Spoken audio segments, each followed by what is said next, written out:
Welcome everyone to Zoom into Books this afternoon. We have noted author Stephanie J. Miller with us today with guest interviewer Burke Allen. So take it away, Burke. Hey everybody, thank you so much for being here for our Big Time Talker podcast on the Blog Talk Radio Network, iHeartMedia, Apple iTunes, and we're simulcasting today with our friends at Headline Books in their Zoom into Books program. Today, we're talking about the environment, and environmental author and big kahuna in that world, Stephanie J. Miller, joins us. Now, I teasingly call you a big kahuna, Stephanie, but you've got a background in this that is more than somebody who just, knows when to turn off the water faucet, and you won't brag on yourself, so I will brag on you for you. Stephanie worked at the International Finance Corporation for more than a couple of decades and worked on climate business for about a decade all over the place, including Western Europe. And then you sort of brought it in to a personal thing to help us all one-on-one get a handle on the environment. And by the way, if you'd like to visit Stephanie online, her website is zerowasteinDC.com. Stephanie J. Miller, thank you for being here today. Thank you, Burke. It's great to be here.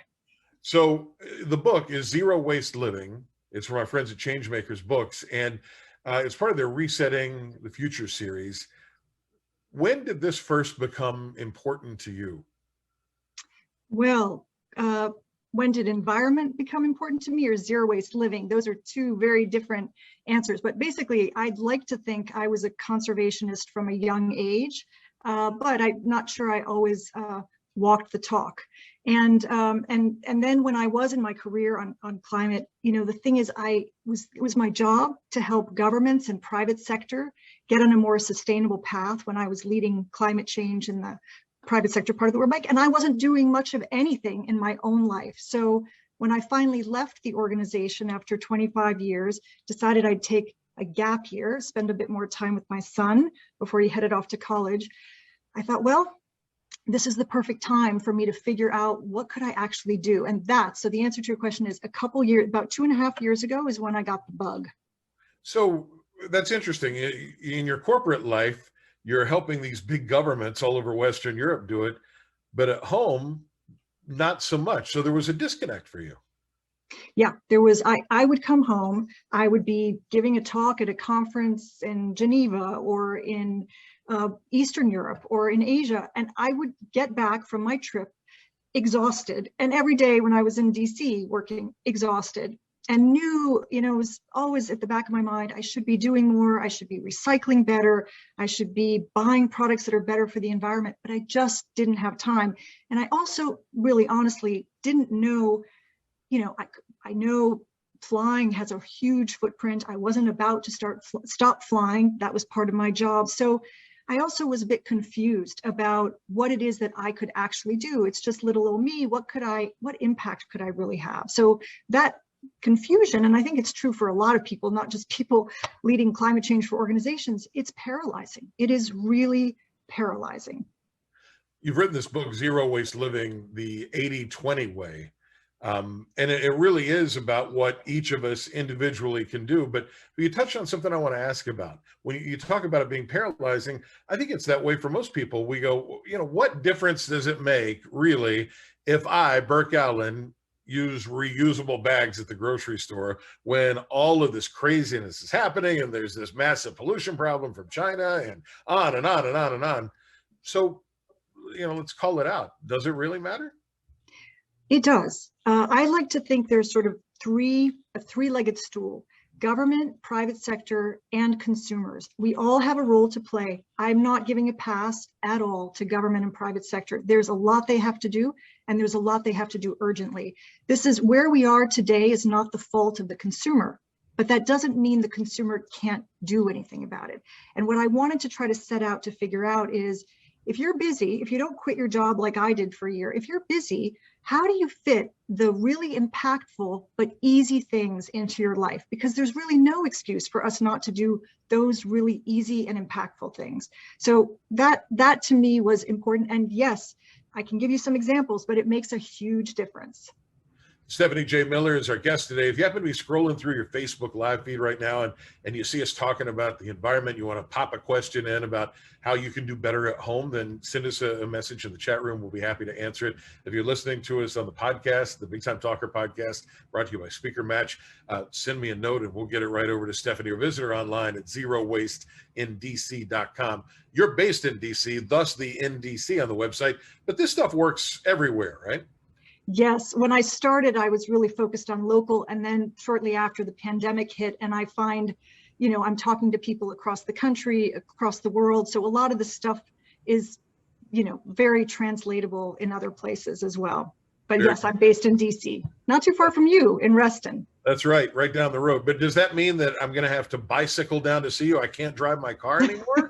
No, I love bicycling, but I don't bicycle for my errands. I wish I did, and maybe that will be something I do when I retire. But no, you don't have to bicycle. Right, fair enough. So before we talk about what we can do individually, since you have this background in a policy sense, I do want to ask you, one more sort of additional question there. And that is, especially living in DC, Stephanie, how in the world did the environment and taking care of our planet become so politicized? I mean, it's such a hot potato, and people are at each other's throats. 50 years ago, people who took care of the planet and the environment and all, they sort of got the side eye as the hippies and the tree huggers. But in today's world, we're kind of still that way, still arguing, maybe using different words. How did it become so politicized? I mean, how did mask wearing become politicized? It doesn't make sense to me. We wear masks because we want to protect our fellow citizens and ourselves from the pandemic. We should care about climate change.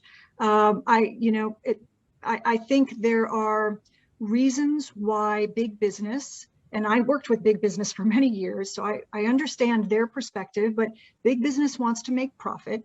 Right. And a lot of the things that big business does uses up a lot of energy. So, there were incentives for companies to play down what they were doing in the name of profit. And I don't know exactly at what moment in time this became political, when suddenly there were two sides of a story that doesn't have two sides. There isn't climate change and not climate change. There's scientific fact. And as someone once said, was it Moynihan, you're entitled to your opinions, but you're not entitled to your facts. So that's the problem, is everyone thinks they can have an opinion about whether climate change is happening or not, and it is happening. There's no real dispute about that. The book is Zero Waste Living. The author is my pal Stephanie J. Miller. It's all common sense stuff. And you talked about examples. I want to start with one and ask you how much of this plays into it. So the bottle of water, the plastic bottle of water. As kids, frankly, we drank out of the garden hose in the backyard, and we all managed to live through that. And then there were pitchers of water. And at some point, the bottle of water became the thing. Now the bottle of water is somewhat villainized, for lack of a better word. So how much of what you teach people to do is really a big, huge inconvenience? How much of it is giving up the water bottle? Yeah, that's a really great question. If I could count up, and I did, how many water bottles I used to go through a year. I have one like this, but it's just a demo because this has been sitting around for 3 years now. Now I use the reusable one. Yeah. But I'm so glad you brought this up, because this is a little bit my starting point. It's my personal starting point, and I think for many people it would be the starting point. First of all, you have to understand, why should we care? Why should we care whether we drink out of this or out of the reusable bottle? And the answer is, we will end up with more plastic than fish in the ocean by 2050. That's one problem. The ocean pollution, by the way, today is World Ocean Day. So happy World Ocean Day. It's a really good day to talk about plastic. There's a lot of other pernicious, there's a lot of reasons we should care about whether we're buying something in plastic or not. Plastic is a very polluting industry. It contributes to climate change, and it's very toxic for the workers in the work at these plants and the people around there. So, okay, let me put all the reasons aside. Why should you switch? I used to buy, it sounds like, oh, 1 a day, 2 a day.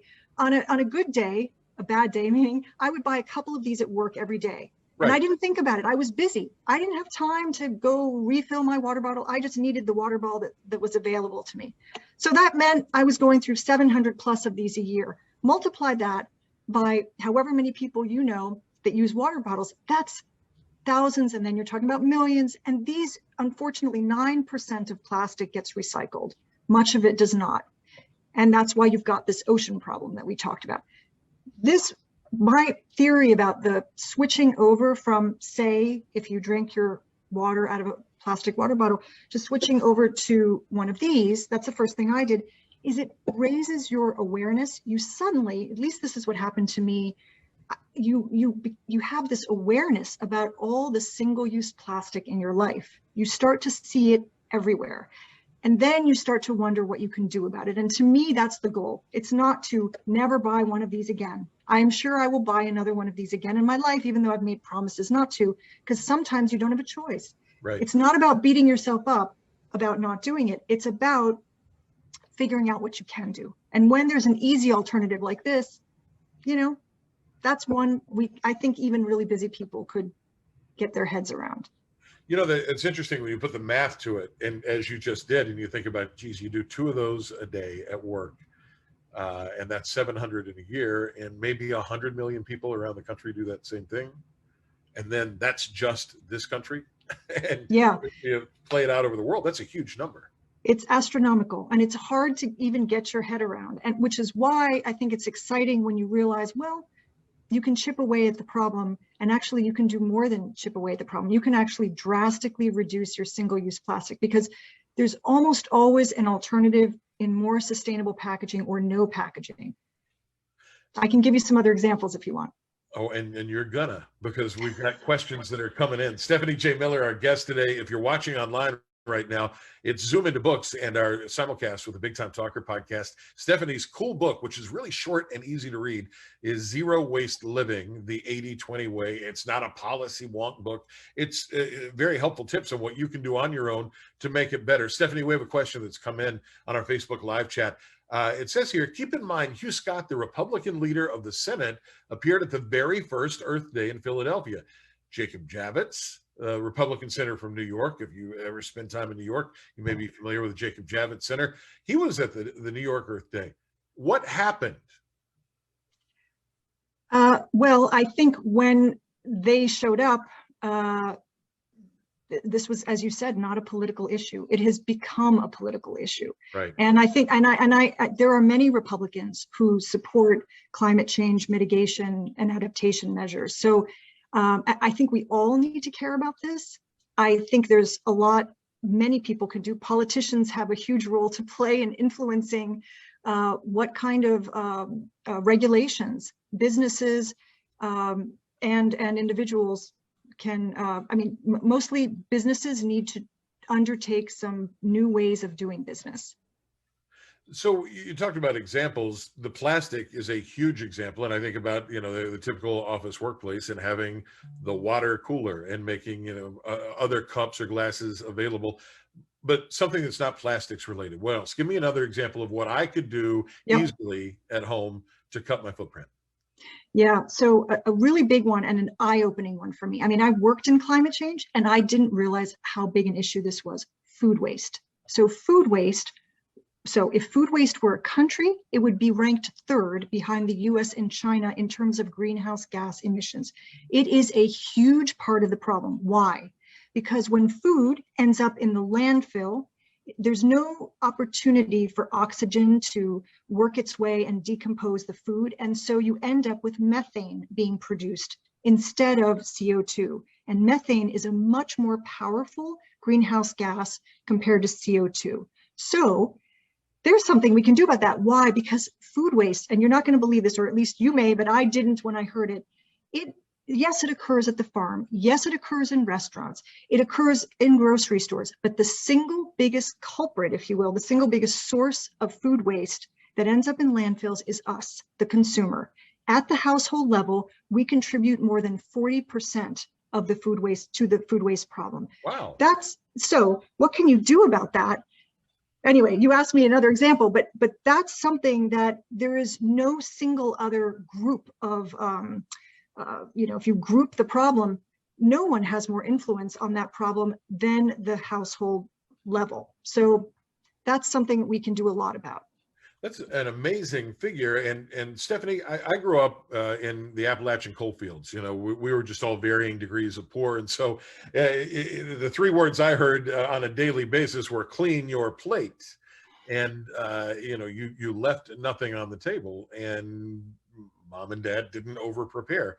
So what has shifted there? Is it because of the abundance of lifestyle? Why is it different today?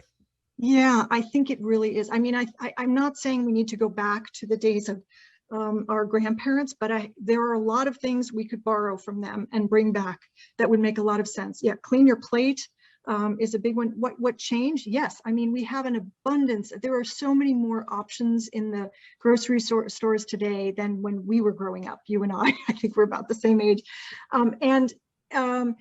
We have a society that is used to buying and not worrying too much about where it ends up after you buy it. You know, if you or your family cook a new recipe, as I used to do, you probably buy all these ingredients you've never bought before, and then you never use them again. I mean, some of them you're just going to eat that night, and some of them are going to hang around in your pantry. We have a bad habit of, as a nation, of going to the store without a list. More than a third. I can't believe this. This is something I did actually do before, even when I was busy. I had a list. If you don't have a list, you just buy everything that looks good. So we end up with a lot of waste. We don't have a good way. I have a solution, but we often don't have an easy way to understand how to get rid of the food in a timely way, meaning eat it before it goes bad. And then one of my favorite subjects is there's a lot of stuff that you don't end up eating, even if you're really good about controlling your food waste, eating what you bring into the house. There are banana peels, there's chicken bones, there's a lot of stuff you can't do anything about. Composting. I mean, it's a huge, it's like a magical word for me now. And you know, a few years ago, I have some friends who are gardeners. That's what I associated composting with. These are the people who need that rich soil that gets, or the humus that gets produced when you break the food down naturally with oxygen playing a role. You get this great kind of natural fertilizer. So I thought that's for them, not for me. Now I compost, because now that's all the food. If we don't eat it, it ends up getting composted, most of it, not 100%. And that's all the stuff that we as a household are now diverting from the landfill. So that feels great, and it's easy. And by the way, you live in Reston, and I think in September, Fairfax County, I just read this, is moving to residential compost, like your garbage pickup. They will pick up your food waste as well, which is huge. I mean, that saves you from setting up a compost bin and figuring out what to do. So that brings me to a great question. Joel in Harrisburg, Pennsylvania writes in during our Facebook live chat with Stephanie J. Miller about what we can do on our side to help the environment. Her book is Zero Waste Living. And Joel says, I know that people say they want to check the government, but when does convenience overrule protection of the environment?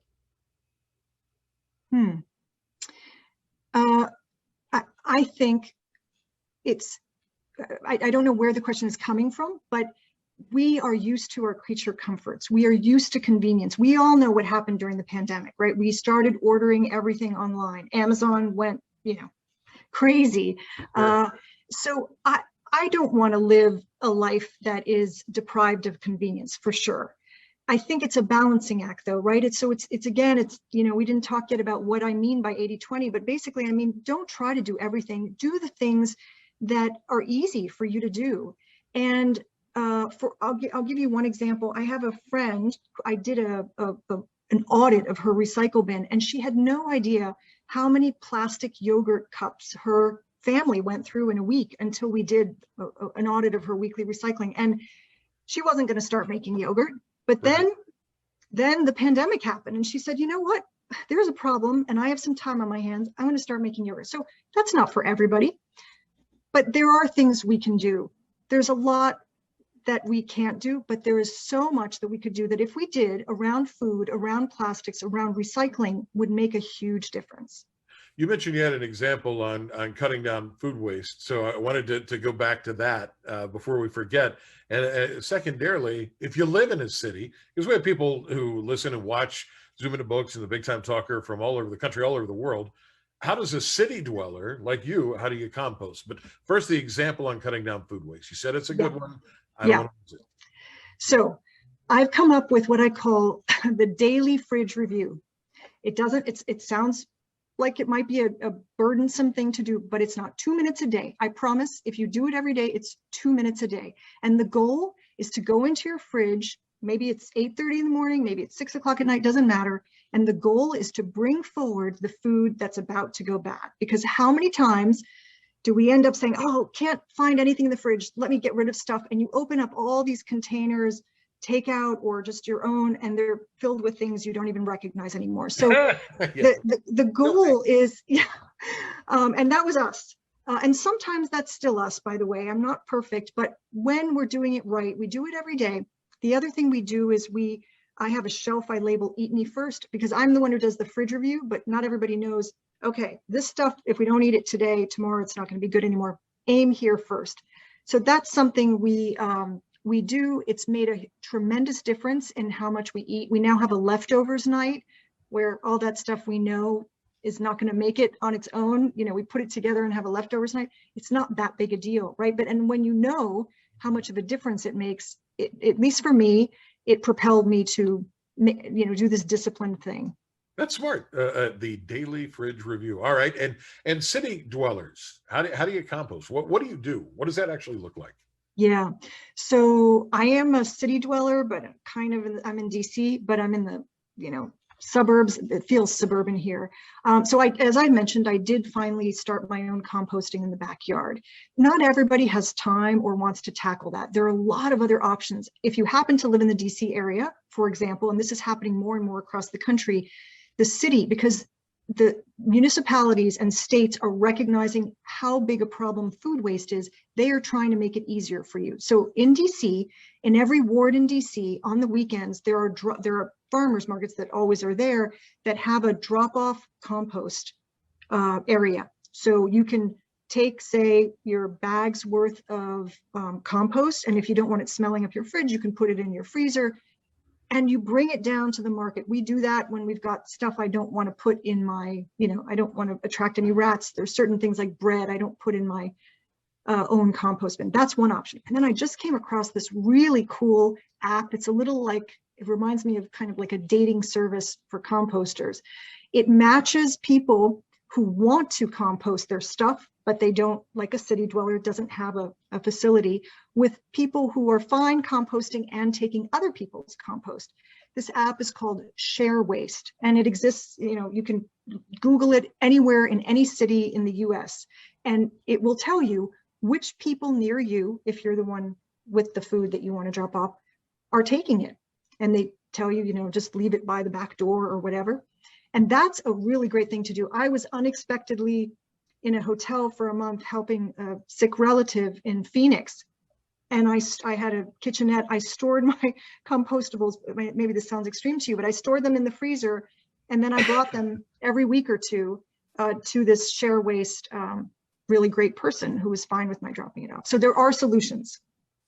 You're going to put your compost in my freezer. You're not coming over. Stephanie J. Miller is our guest today. I tease. You can come anytime. It's okay. The book is Zero Waste Living, the 80-20 Way. I want to ask you about the 80-20 Way. I also want to ask you, and this comes from a Facebook Live post, how much of this is really influenced by convenience and, human beings, for the most part, I would think, want to do the right thing. But there will be an awful lot of folks who are watching or listening right now who are saying, look, business is just giving people what they want. And is that a bad thing? So business is discovering new things for its markets. And if it feels convenient, it often does well. Starbucks cups, for example, are mostly not recycled. So there's a huge convenience factor. Before the pandemic, I used to go every Saturday for a walk with my friends. We would end up at Starbucks, they actually had, I don't know if they do post-pandemic, but they have ceramic mugs you can ask for. So if you're planning to sit down in Starbucks, why do you need a disposable cup? You're going to sit there and have your coffee while you do some work or sit with friends. So I think one of the things we need to do is examine how much of the convenience is it stuff we really want and need, and or how much is being dumped on us that we can, some of it anyway, we can refuse. We don't have to go down that path for everything. All right, the 80-20 way. What do you mean? Yeah, so 80-20 is this principle that I found since I wrote the book, that about 50% of the people I know what it is because they did it, they use it in their workplace, and others really don't. So 80-20 is just this idea, it's not literally 80%, 20%, but this idea that not all actions are equal. And if you focus on the 20% most impactful things you could do, you could get to 80% of the results. You know, so we used to say 20%, 80% of our business came from 20% of our clients. So if you want to improve your business and you know you've got a lot of repeat customers, put a lot of attention on those 20%. It's that kind of concept. And you know, the thing is that even after I quit my job, took some time off, and decided to try to tackle this, I realized there were things I was never going to be able to do, or when I went back to work in another year, I wasn't going to be able to do. They were just too time consuming. So I put my attention to looking through all the data, all the research I could on where the individual makes a difference, where their actions make a difference, and what were the easy things. Again, we talked about flying. You know, you're probably not going to stop flying, and you're probably not going to have the next kid. You know, those are things that are very carbon intensive. Those are not things I recommend. I recommend 3 things: focusing on food, trying to purge plastic as much as you can, single-use plastic from your life, and recycling right. That's it. If you do those 3 things, you will go a long way toward reducing your own carbon footprint. And I guess my underlying philosophy is also that every action you take, for the most part, gets noticed by other people, whether it's someone else in your house or outside your house. And we are social animals. So people notice and they start changing their behavior based on your behavior. So in other words, you don't just reduce your own carbon and waste footprint, you can have an impact on reducing others as well. That's the exciting part, I think. Lead by example, as they say. All right, now you mentioned 3 things, you kind of blew through them, but I think those are really important. Let's get into those again. Those top 3 for you are? Yeah, so food, what I say is focus on food. And what I mean by that is actually 2 things. One, we already talked about, food waste, which is so important. We can talk some more about that, but that's a biggie. And the other really biggie, and this one I think most people do know about, is a plant-rich diet. I am not talking about going vegetarian. If you go there, I think about 5% of the population is vegetarian, and my hat's off to them. I am not a vegetarian, but we can make a difference by the next meal that we have. We can choose plants or vegetables, vegetables or meat, but it doesn't stop there, because as you hopefully have picked up from me, I'm not a person of extremes. Even meat, even looking at animal protein, there's a very big difference between beef, say, and chicken or wild caught fish. If you look at what's called the carbon intensity of food, how much carbon emissions are responsible for producing 1 kilogram of beef? The answer is 60 kilograms of carbon, but chicken is only 6. So 10 times less. So you don't have to choose non-meat tonight, but you could choose chicken. And if you choose wild-caught salmon, for example, you're at 3 kilograms of carbon emissions for 1 kilogram of salmon instead of 60 for beef. So what I like to say is, you know, just understand how much power you have in each meal to make a more or less carbon intensive choice. That has been eye-opening for me. I went from, you know, easily eating steak or burgers a few times a week to, I have my goals. Once I try steak no more than once a month. I don't always succeed, but that's my goal. I like it. All right, very good. So those are a couple of things you can do with food. That's number 1. What's the second of your 3-legged stool? So the second one is purge plastics. And this is, you know, what we talked about with the water bottle. I really believe if you kind of just spend a second and you think about what is it you buy every single day or maybe a few times a week and you throw it away within, single-use plastic just means you use it, most of us, for just a few minutes, and then you dispose of it.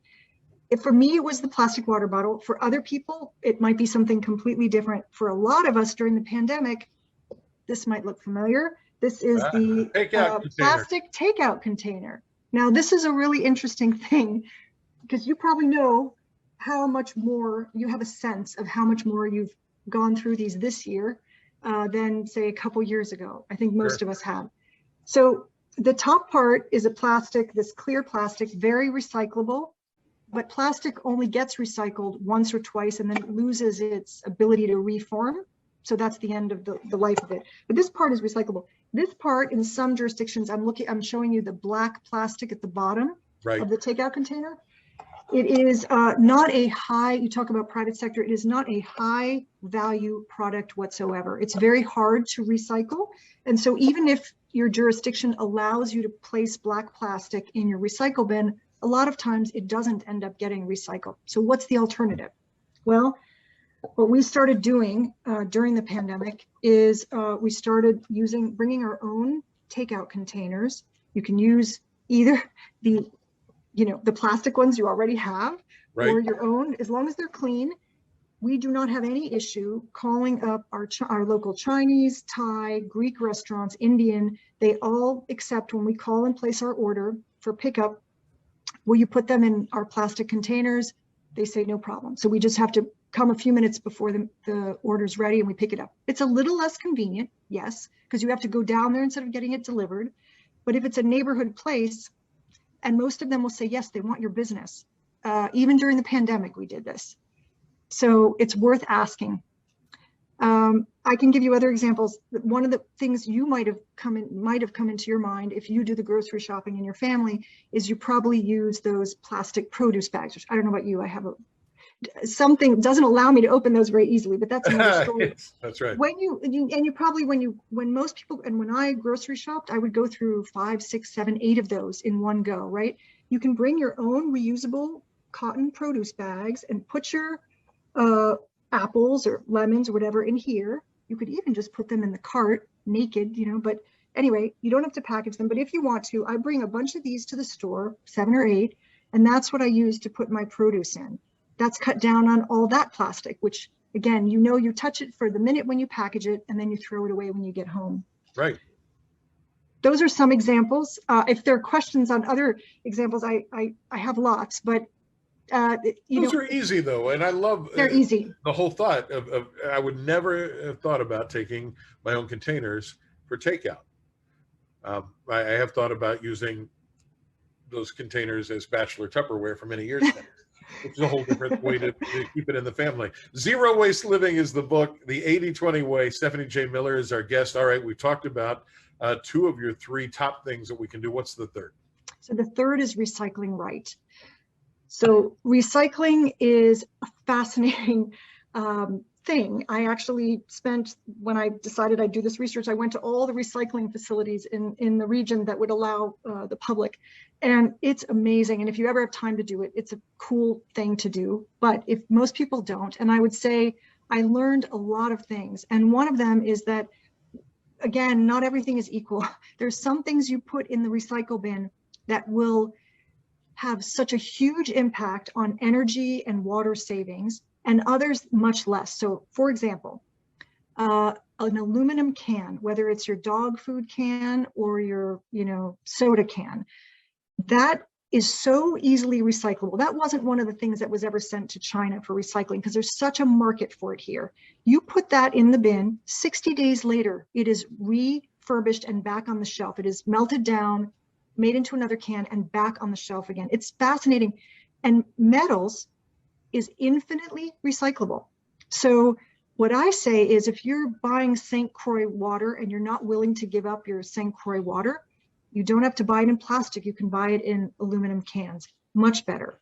95% of energy is saved when you use an aluminum can that's been recycled versus one that's from virgin materials. That's huge. The other material that's infinitely recyclable is glass, but that's a little more complicated because in some jurisdictions in the US, They don't have a market for glass. It's all about who's going to take these things off, the materials recycling facilities' hands. They have contracts for bales of these things, and there's either a market for it or it's not. Glasses, you have to check in your jurisdiction. Paper, cardboard, huge savings on energy and water. 60% of energy is saved when you use recycled, when a manufacturer uses recycled paper instead of virgin, and a huge amount of water as well. So paper, cardboard, very recyclable. And I want to talk about the pizza box in a second, because do you happen to know, would you recycle your pizza box? I would not recycle my pizza box. And actually, let me stop there. Are you saying, would I take my pizza box and put it in the recycle bin, or would I put a second pizza in the pizza box? That seems really gross to me, Stephanie. Yeah. Would you put it in the recycle bin? That I do. Yes, I do. So here's the tricky thing about that, but it's so easy to solve. The greasy part in the bottom, if it is greasy, sometimes they put like a piece of wax paper. Sometimes it doesn't get that greasy, but it's usually very greasy and it has food contamination. That part needs to be thrown away or composted, trashed or composted. But the top part hardly ever has much of anything on it.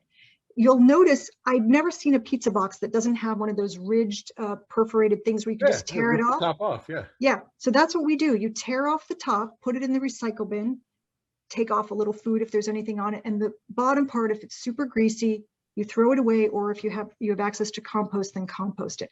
So anyway, that's just one little trick I learned. The last of the 4 things that they sort for at the recycle facilities is plastic. And plastic, as I said, 9% of the plastic that's ever been made has been recycled. The rest is either in landfills or in the ocean or floating around somewhere in the air. We consume, by the way, we ingest every single week, there's been research that's done, a credit card's worth of plastic every week. Yep. And a lot of it comes from plastic, the water that's in plastic water bottles.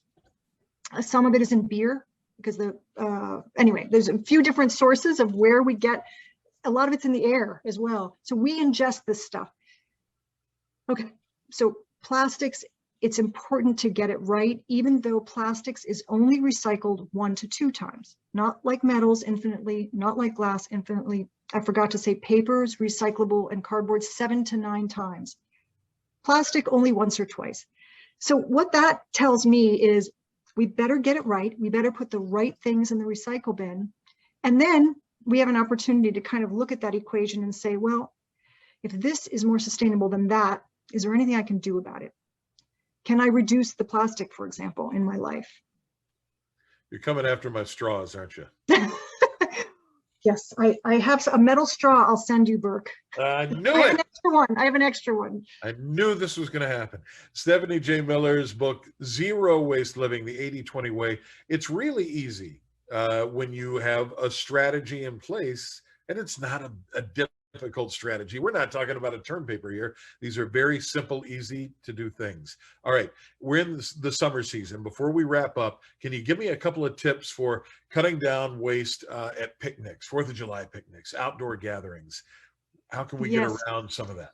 Yes, absolutely. So outdoor picnics, you have 2 choices. You can pick everything up in containers. You can go to the deli and get the salad, or again, just like you would for the takeout restaurants, you could bring your own containers, whether it's something you're making at home and bringing to the picnic or something in the store. I have gone into the deli section of some of the grocery stores, and they will put, for example, sliced cold cuts in my own containers. Not a problem. They just put the sticker with the, how much it costs on top, and then I take it off when I get home. That's one thing. Again, bring, ask everyone to bring their own bottle of water.